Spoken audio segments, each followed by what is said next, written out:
at a good level. That's right about where I want yours. You got the mic perfect. Okay. All right, Sarah, let's start in about 10 seconds.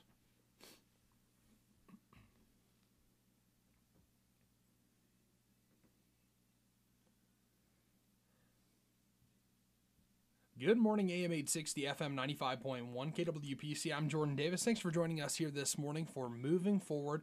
Glad to be with you here again on this Thursday. It's an exciting day. Hopefully you're having a great one, and hopefully the weather stays the way it has been this last week. I don't mind the rain so much, but I'm certainly not enjoying the cold.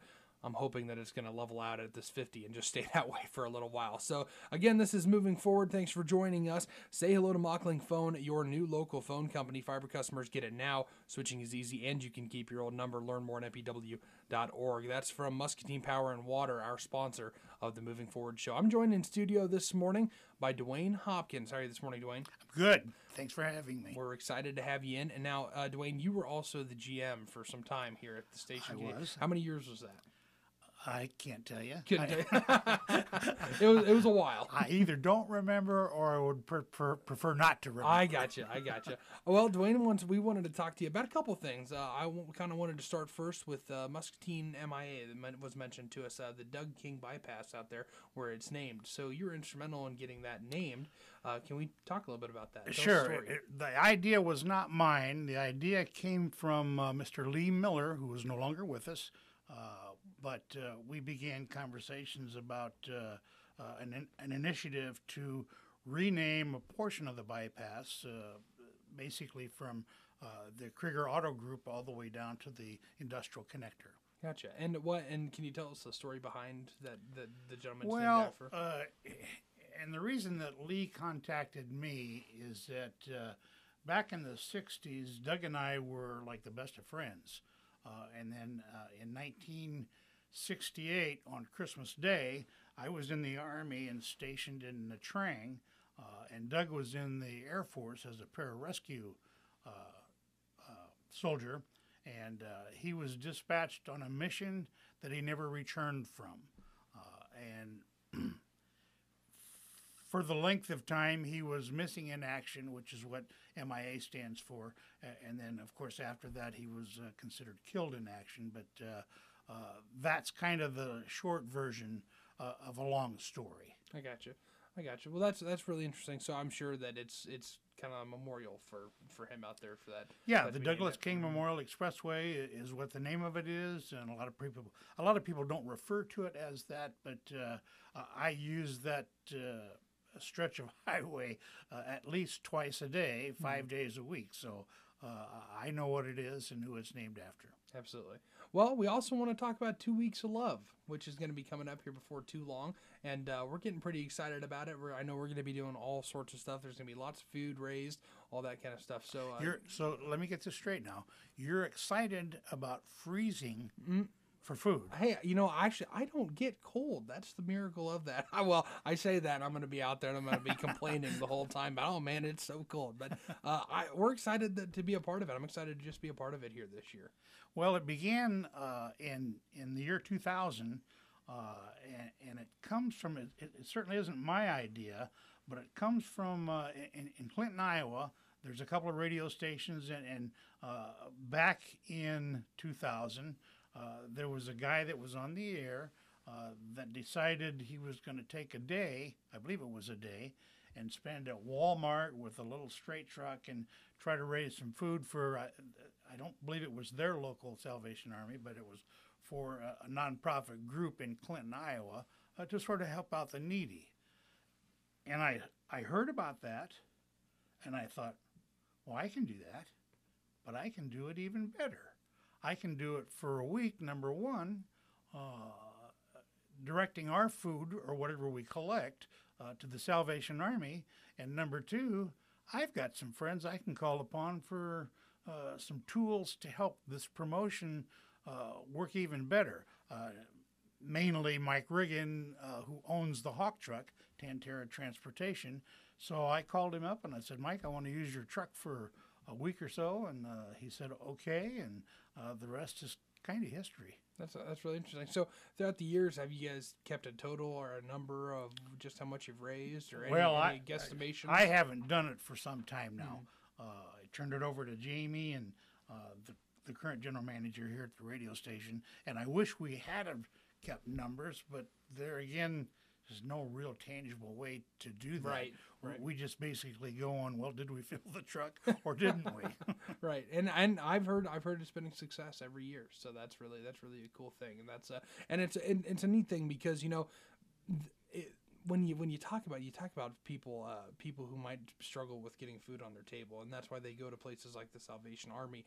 It's hard to think about the fact that that food kind of falls near the top of your list of wants or not wants but needs on a daily basis. Sure. But it's not always something that is super easily accessible. So something like that where you're freezing for food here in come on, I think it's at the end of November if I'm remembering correctly. I don't want to give a date and be wrong. So I'm going to say using the Hawkeye Hauler, it has to fall between the last scheduled football game of the year and whatever bowl the Hawkeyes will be going to. Gotcha. So there's a 2-week lapse of time in there where the truck is available for use. Gotcha. Excellent. Well, we're getting pretty excited about it. We're kind of hoping to really see some serious turnout from out there because it's a great cause. It's a great reason to get out and give, and we're also going to be. I think it's been, where's it been in previous years? Hy-Vee. Right there at Hy-Vee. And I think somebody was talking to me, Hy-Vee had in the past done little baskets where they'd done, or not baskets, but bags, pre-packaged that you can buy and then bring out and fill the truck with, right? Well, the original freezing for food was done for 2 years at Miracle Car Wash. Oh, okay. And that was under different ownership. And after the second year, the individual that owned Miracle Car Wash decided he didn't want to do it anymore. He was moving on to a different car wash in a different community. Gotcha. And so I took it to Hy-Vee, and Jeff Canfield was the general manager of Hy-Vee at the time, and he thought it was a great idea. So we moved the truck from Miracle Car Wash to Hy-Vee, and the rest has just been history. They've just been absolutely phenomenal in finding a place to park the truck, and it hasn't always been in the same location, but of helping out and so forth. And I made a suggestion, I think the second year we were there. I went to Jeff Canfield and I said, is there any way that we can make this easier for the people that want to contribute to the truck? As in, let's say, grocery bags. What can you put in a $5 grocery bag? Can you put like $5.80 worth of product in a $5 bag? And he said, absolutely. And I believe that amount has grown over the years as well. Okay. So the $5 bag has just made it so much easier for people to contribute to the campaign. And then, of course, you have corporate muscatine who will buy like cheapers, $35 and $40 and $50 worth of bags to bring out to the truck. So the whole thing is just it's just been a phenomenal way to raise food and so forth for the Salvation Army. Now, doesn't necessarily have to go to the Salvation Army. Way back in the beginning, I looked around at the different food pantries in Muscatine to see which one was large enough to accommodate what we surmised was going to be a truckload of food. And the Salvation Army had the largest facility to accept that kind of a donation. So it's just been every year going to the Salvation Army. Is that going to change? That's not certainly up to me. Right. But so it's been going to the Salvation Army, and the Salvation Army does great things here in Muscatine. I know they do lunches pretty often too, and I'm sure a lot of that food just ends up in folks' hands. Well, I think all of our food pantries do a phenomenal job of serving Muscatine. We have a pretty incredible community when it comes to stuff like that. It's like everybody takes every opportunity to give whenever they can, and we have there's so many places here like our food pantries, MCSA, United Way, all of these groups that take the initiative and want to help give back to the community wherever they can. You bet. Now, have you done freezing for food before? I have not. This is going to be my first year. I came in just after freezing for food, just about a month later. Okay. So I don't know if I should be nervous. I know I'm excited about it. I don't know if I need to be nervous yet. Well, let me ask you this: how many times, or let me rephrase that, have you ever spent an extended length of time in 30-degree weather? I'm a hunter, so I do spend a lot of time outside. I spend a lot of time sitting in 30-degree river water when I'm Okay, hunting. that's so, all right. So that's maybe I ought to just wear my hunting gear out there to keep myself warm. You know, it works for me. I have done that. I haven't done it lately, but I did that for several years. I just got my hunting gear out and No kidding. and a lot of drop cords, and I never allowed any heaters on the truck Okay. because it's freezing for food, and heaters didn't make sense to me. In fact, one time Jeff Canfield, a former store manager, and I were in the truck, and here comes a couple of employees with a couple of heaters, and I said, "Well, Jeff, what is that?" He says, "Those are heaters for the truck. Aren't you cold?" And I said, "Yeah, but heaters, we don't allow heaters in this truck. This is freezing for food." Of course, he was almost in shirt sleeves, so he was cold. But anyway, I understand that several people have worked the truck and they're freezing for food since then and do desire to have heat in the truck. So if that's your desire, you're more than welcome. Hey, I'll just bundle up. That sounds good to me. I'll brave the elements here for it.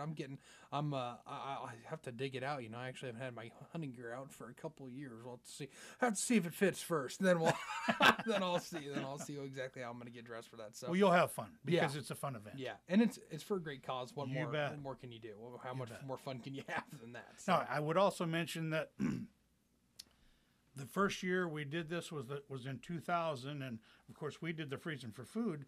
But to tag along for the following week, Doug Krieger from Krieger Auto Group decided to do a toy drive. That's right. And the first year he did Toys for Tots, not to be confused with Toy Time. And he found out that most of the toys that were raised in the Toys for Tots period went to the Quad Cities, and we got a few back here in Muscatine, and that was unacceptable to Doug. So he said, "Well, we're going to call this Toy Time, and we're keeping all the toys." Gotcha. So that's kind of how that evolved as well. So that's the second week of the 2 weeks of Correct. love, right? So Correct. first week is freezing for food, probably at Hy-Vee, and then the rest is the second week is out of Krieger's for toy time. Yes, the program is we empty the truck at the Salvation Army on Saturday and then take it directly out to Krieger Auto Group, and kind of the following Monday is where the toy time begins. Gotcha. Excellent. And so can we tell us a little bit about toy time? They gather all sorts of toys, you know, what age? Probably toddler all the way up until All the way up to 18 years of age. 18, wow. And I can tell you a little bit about it, but keep in mind it's not necessarily a radio station promotion. In fact, I don't even know if the folks at Krieger's are going to have the radio station out there. I just know that when freezing for food is done, that's where the truck Gotcha. goes. I gotcha. Well, that's great. And what another great, really cool thing. 'Cause Oh, you bet. Kids You bet. deserve to have something to play with, man. Absolutely. I can remember way back when, I believe it was Doug Krieger's first time inside the Salvation Army, and he was down there again on a Saturday to help unload the toys, and he walked in and saw all the food and went, "Wow, this is phenomenal."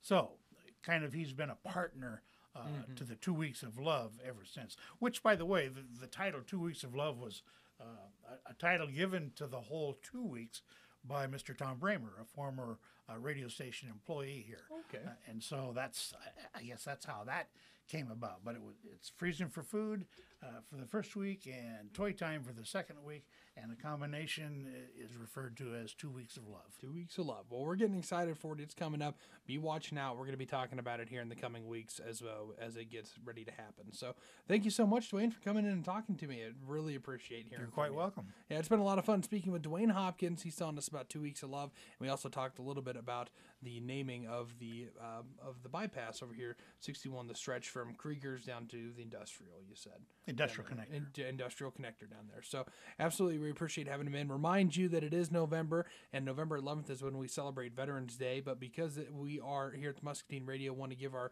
veterans a full month of appreciation, we're calling it Veterans Recognition Month. So be listening. We'll be talking with more veterans and hearing from them. Reminder that that's all brought to you by the Grain Processing Corporation and Lawhead Family Dentistry here on KWPC. This has been Moving Forward, brought to you by Muscatine Power and Water.